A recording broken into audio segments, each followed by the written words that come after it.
You've been on the fence about whether you should get Stellar Blade or not. Well, I can't blame you. There is a lot to like about Stellar Blade, but there's also a lot to dislike. What? Really? So I'm here to tell you everything you need to know before hopping into Stellar Blade.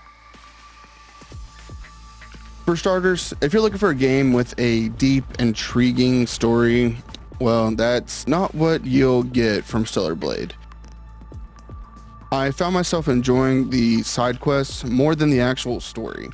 Now, to say the story is terrible would be a bit too far. It's just clear from the beginning that the story was not the main focus of the game. The main story of Stellar Blade can also be finished in about 20 hours, give or take on how much side stuff you decide to do. Stellar Blade features a handful of very interesting characters that I would have loved to learn more about.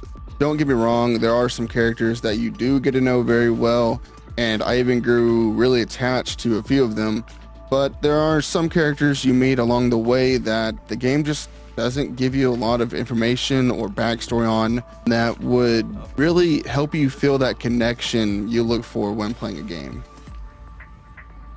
For the game featuring a main character, it also doesn't build on Eve's backstory that much, and there isn't a ton of character building even for her. This is the Alpha Naytiba. Now, after trashing on the game's character development and lack of depth, all of that changes with the enemies of the game, the Naytiba. Stellar Blade features a ton of different types of Naytiba, and throughout my playthrough I found myself constantly excited to find the next new enemy to slay. They also feature a lot of different attack patterns, and as you go on it truly feels like they learn how you fight and adapt to them. Stellar Blade also features a multitude of bosses and mini bosses that keep you on your toes as well. This was by far my favorite aspect of the game because while sometimes you could easily tell a boss was coming, at other times I would be completely surprised when a boss would just jump out in front of me while I was not prepared.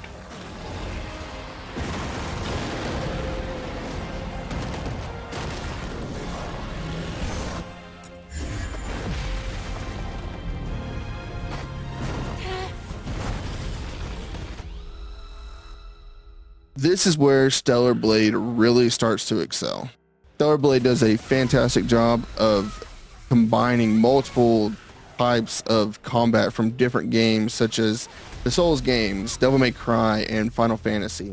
There are times when you have to take it slow and parry away at the Naytiba in order to handle them, but there's also times when you just rush headfirst and annihilate them with a barrage of skills and flashy movement.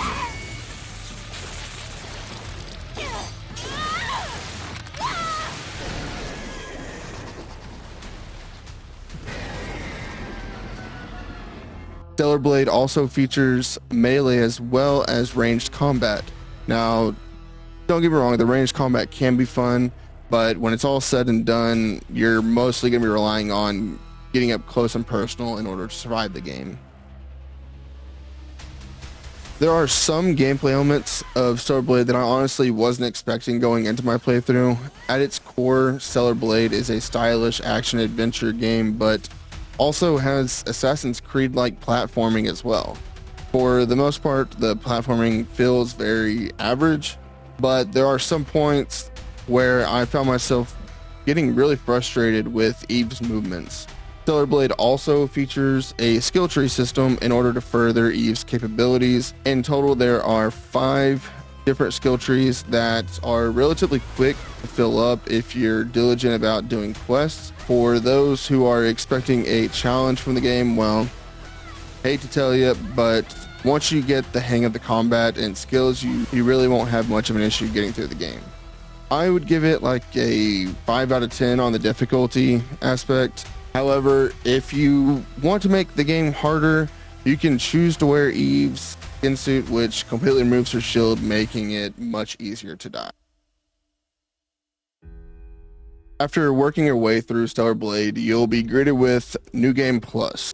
That allows you to play the game over with all of your current equipment and skills and your upgrades. Now, there are a few new skills and upgrades. However, so far playing New Game Plus on normal, it's very easy. So if you want to take the game on again and want it to at least feel a little bit of a challenge, I would recommend playing on the hard mode that is unlocked after beating the game.